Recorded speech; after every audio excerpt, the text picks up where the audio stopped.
Good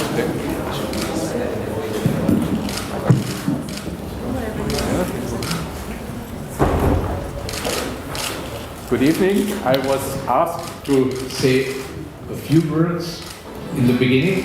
I just want to say that we as an orchestra were very impressed by this beautiful audience which we found here in your festival. That this hall is a very special place, a very beautiful hall for music making, and that we did enjoy it very much to play one of our performances of this piece here in the Enescu Festival. Enescu as a musician does mean a lot to me. He did not write any music for the little chamber orchestra which we have here, but I hope we could bring you together with this beautiful theater piece. We could bring you some music from our native Austria to Romania. Thank you. Thank you so much. So now we open our very short press conference. You have just heard the kind words of Mr. Martin Haselberg, the conductor of Wiener Academy, Mr. John Malkovich, and we also have here Mr. Michael Stumminger, the writer and director of this show. Would you like to say a few words, Mr. Malkovich, or just switch directly to questions? Okay, so we will start with a question from TV. Hello, Mr. Sir. Was this performance any different in any way from all other shows in the tour? Well, all performances are different because theater is a living, ephemeral organism. So I've done the opera with 24, 26 singers. So every one of them is different and their interpretations are different. And of course all publics are different. So this was a lovely show and a terrific audience. Was it a good vibe from the audience? Yeah, very much so. Any other questions? May? Okay, please. I know that your character doesn't like the opera, but do you like the opera? Yeah, I love the music in this piece and in the other piece the three of us do together, which we just finished filming in Lisbon last week. And I think this music is so powerful, both the orchestral ones and the arias are, I think, fantastically powerful. And I think Mikael and Martin did an excellent job in making it compact in terms of text and interesting and having fantastic music, which I think fits the piece very well. Simona Quintana, número. Did you improvise something in this show? And how did you work with an orchestra with fixed rules? You, as an actor, you are free, you are... how did you manage to work? You know, many people in the orchestra and many of the singers have often said the way I act affects the way they play, but the way they play and sing affects the way they act. So,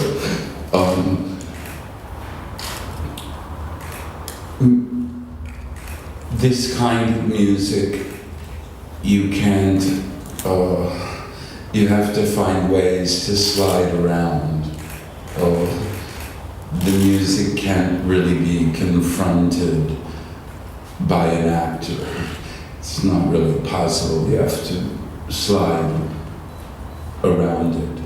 And I found that a great challenge and a great delight, really. What is your opinion about Jack and the Beggar? Well, Jack and the Beggar is a type of person who enjoys and becomes excited by the pain and terror he causes. So I don't think much about it, or let's say I don't think much of him. Do you think any of the people who supported him have any remorse afterward? Had any remorse? I would imagine, but I don't know any of them personally, so. But I would imagine they did. You would hope they did, but. One more question here. How is it for you as an actor to play always the psycho? It's kind of a specialty for you. Well, I do lots of things really. We just finished the Casanova film. I'm not sure if he was a psycho.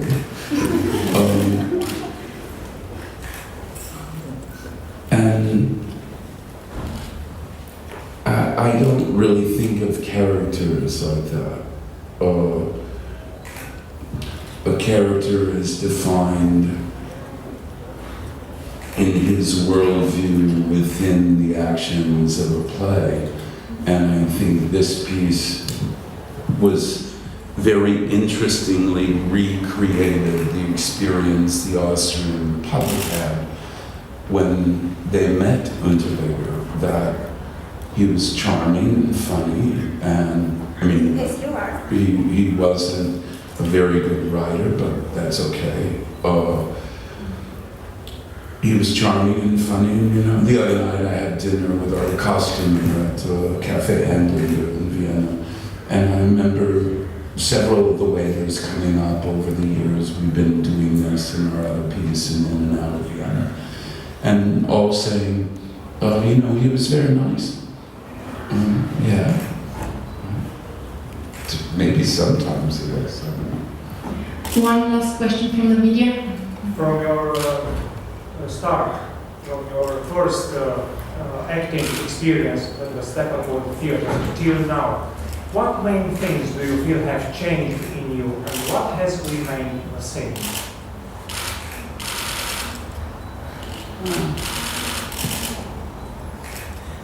I don't think anything really changed in me, except I stayed open and curious about the world, and that has led me to experiences that, say,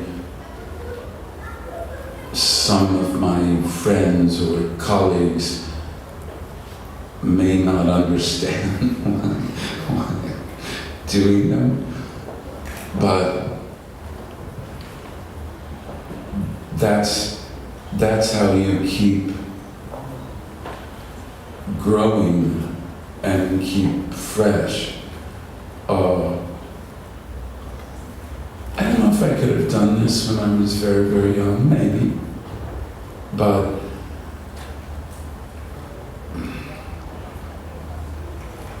everything you do is obviously an accumulation of your experiences. So the more you have, and the more you have the opportunity to have, and the more you take that opportunity, I think the better it is for you. Can I ask you very kindly to accept also a question from the moderator, because this is the last performance as far as I have understood. Maybe you can tell us a few words about this fact that this is the last performance, why this, and what do you plan next, if you have some plans to share with us? Well, we'll see, but as of now, I really need time off. I've done this opera for 5 years, our other one for 2.5 years. Traveling the world, if you're a known face, is more or less a nightmare. Because now that we're all paparazzi,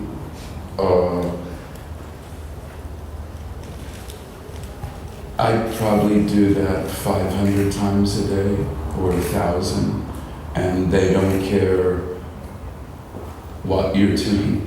When Mickey and I would leave the theater in Lisbon to talk, have a cigarette and talk 2 minutes about what we were doing or what we were going to do or what we should do or what we might do. You just have to stop for photographs.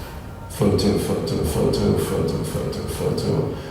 It's insanely rude and unbelievably invasive. But we're all paparazzi now. And people often say to me, well, you're famous.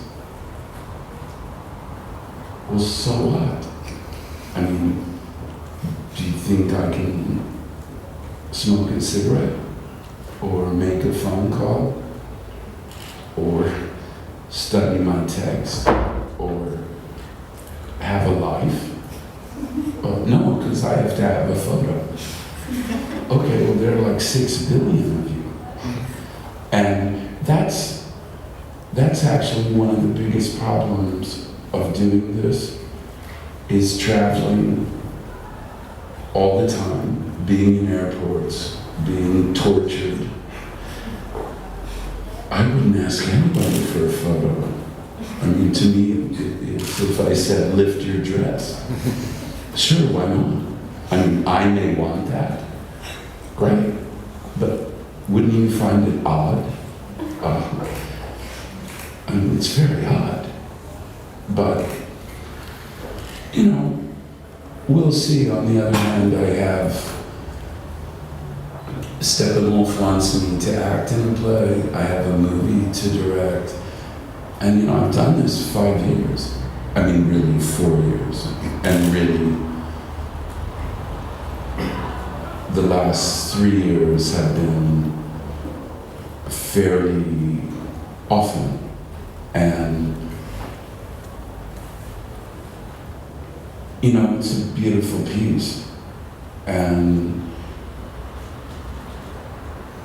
we've often talked about, and I've urged them to find another actor or other actors, because I'm the only one who has to be here all the time. And if a singer gets sick or has another gig or shoots her husband or something, we get another one. But I have to be there all the time, and my movie career or my producing movie career or my theater career are not planned such a long time in advance. And it's nothing to do with the piece. I love the piece. I've done it and loved it and defended it when I had to for years. I think it's a super interesting piece. I have one more question for both of you, actually. How is it to write a piece for John Malkovich, and how is it for you to know that that piece was written for you, and that piece has such a success? In the case of this piece, I just knew John from one conversation of an hour when I wrote this, and I just took my chance. I just wrote it, and I imagined what would I do if I was on the stage and have to know there is an orchestra and there is 2 sopranos, that is what we knew, and what could be possible. So I just sat there and imagined what I would do if I was John Malkovich, and what would I say if I was supposed to kind of interpret the life of this Jack Unterweger. But it was a very like down-to-earth thing. It was just say, take the chance, try to imagine what you would do if you had the possibility of standing there and being that, and and trying to get away with it. And I didn't know if John would. I mean, I knew he was going to read it, and I knew he was interested. So I thought this was a fantastic chance, and so I wrote it, and John read it and said, "Why not? Sounds interesting," and then he gave it a try. it was in a way quite simple. And the other thing is that, I mean, everyone, if you work on a field where you have your heroes and everyone has his heroes, and John has the disadvantage and the advantage of being a hero of many people that love cinema or theater, then of course you have kind of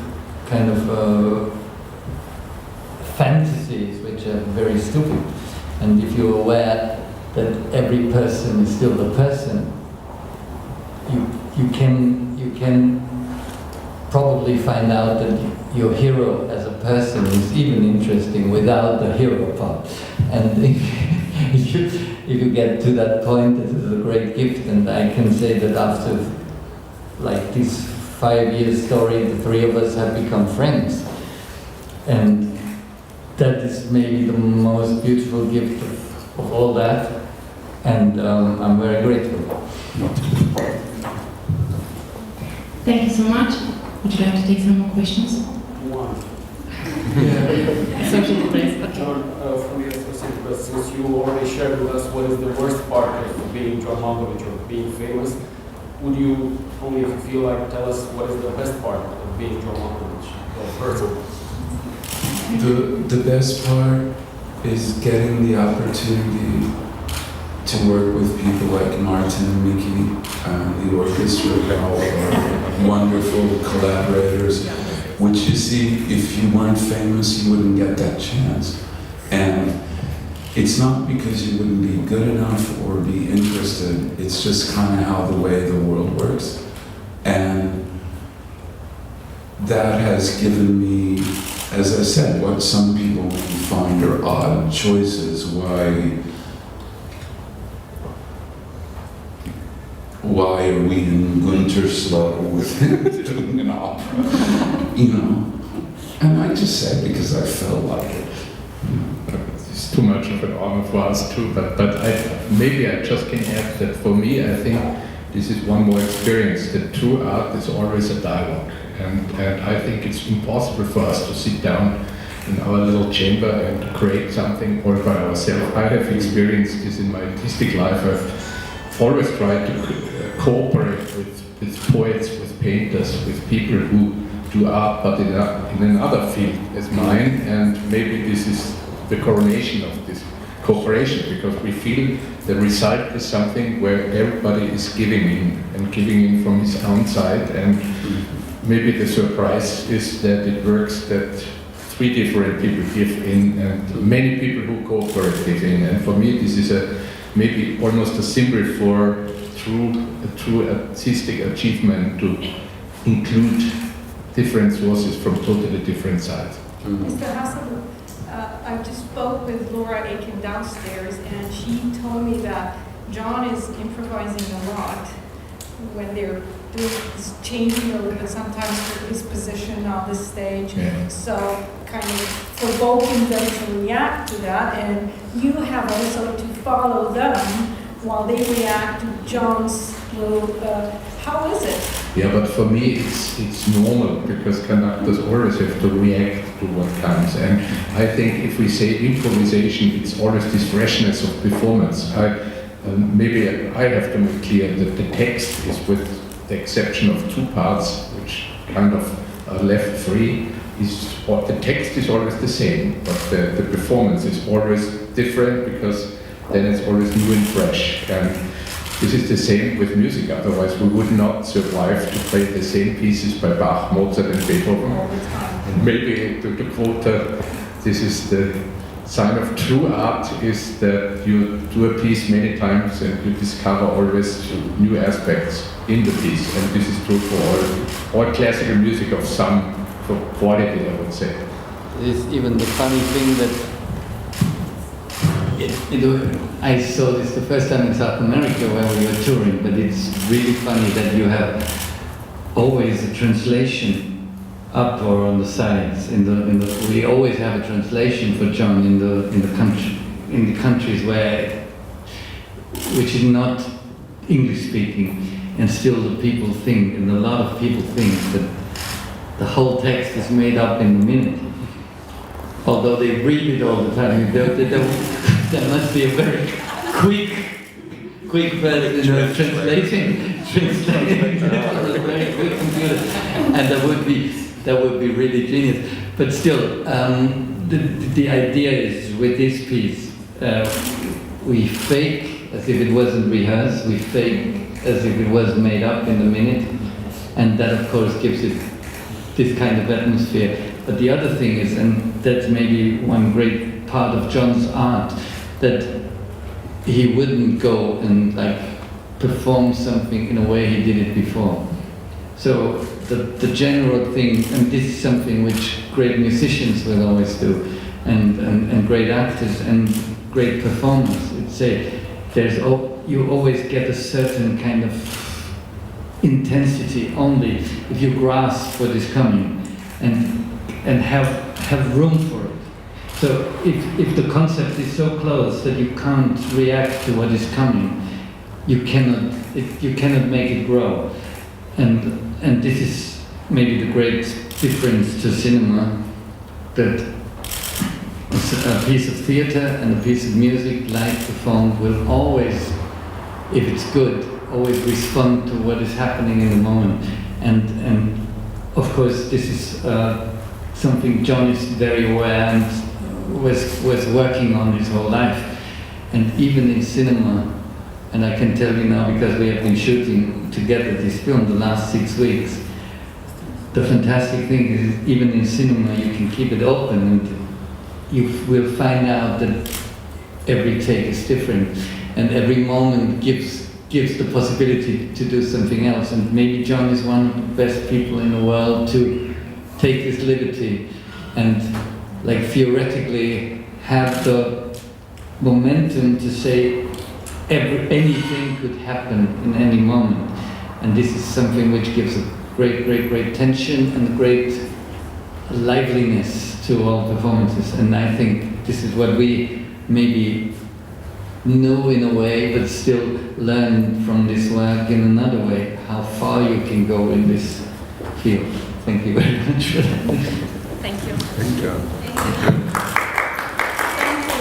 No flowers, I understand. Oh, you make an exception. Oh, it's an honor.